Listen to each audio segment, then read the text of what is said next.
Selamat hari Minggu untuk kita semua. Pace ebene.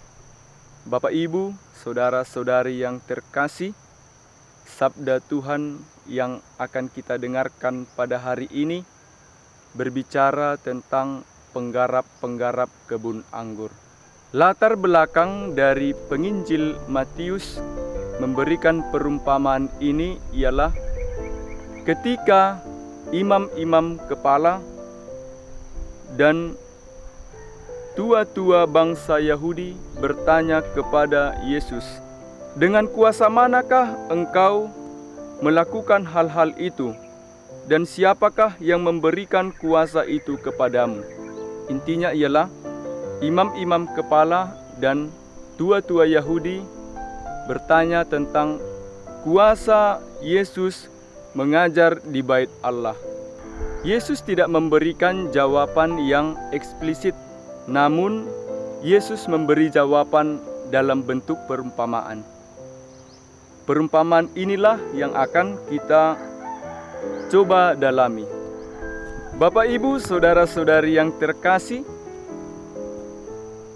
dalam perumpamaan ini diceritakan seorang tuan yang membuka ladang anggur, menanam pohon anggur, mendirikan pagar di sekelilingnya, dan mendirikan menara jaga. Kemudian tuan itu memberikan kuasa kepada orang-orang yang mau mengusahakan kebun anggur itu, yaitu para penggarap.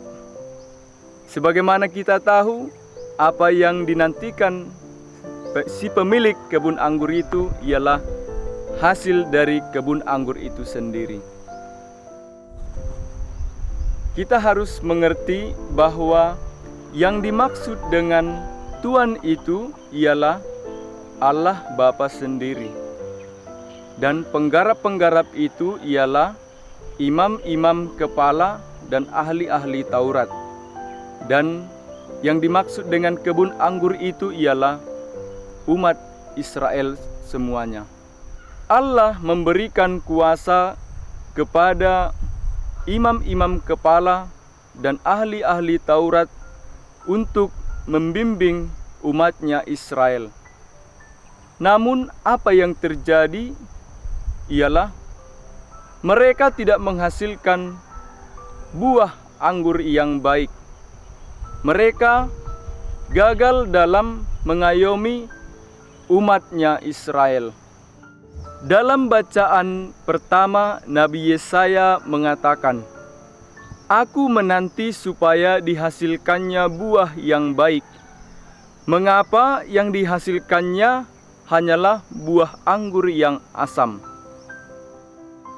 Mari kita lihat dalam perikop-perikop sebelumnya di mana Yesus menyucikan Bait Allah. Di sini mau dikatakan bahwa imam-imam kepala dan ahli-ahli Taurat membuat bait suci itu menjadi kotor, di mana bait suci yang seharusnya dipakai sebagai tempat untuk berdoa malahan dipakai untuk berdagang, dan di dalamnya terdapat kecurangan-kecurangan. Inilah yang dikritik oleh Yesus, di mana mereka gagal dalam menggunakan kekuasaan yang diberikan Allah kepada mereka sebagai pembimbing umatnya Israel. Bapak, Ibu, saudara-saudari yang terkasih, perumpamaan ini juga mengandung kenyataan akan kematian Yesus.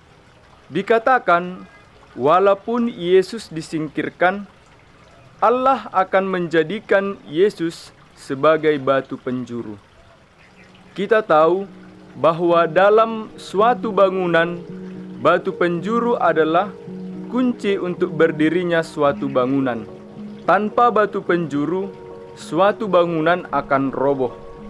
Maka, sekalipun imam-imam kepala dan ahli-ahli Taurat dengan kuasanya hendak membunuh Yesus, Yesus tetap berkuasa untuk kembali merangkul umatnya.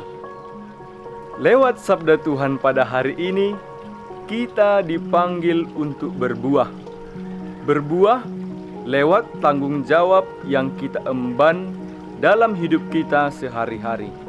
Kita bebas menentukan apakah kita mau menghasilkan buah yang baik atau apakah kita mau menghasilkan buah yang asam.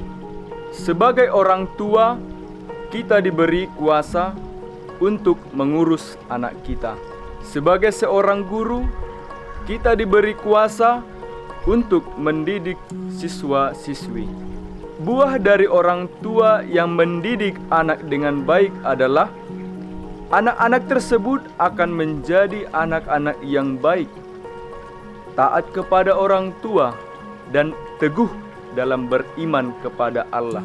Sebagai seorang guru, yang dihasilkannya adalah siswa-siswi yang bermoral dan bijaksana. Tidaklah mudah untuk menghasilkan buah yang baik.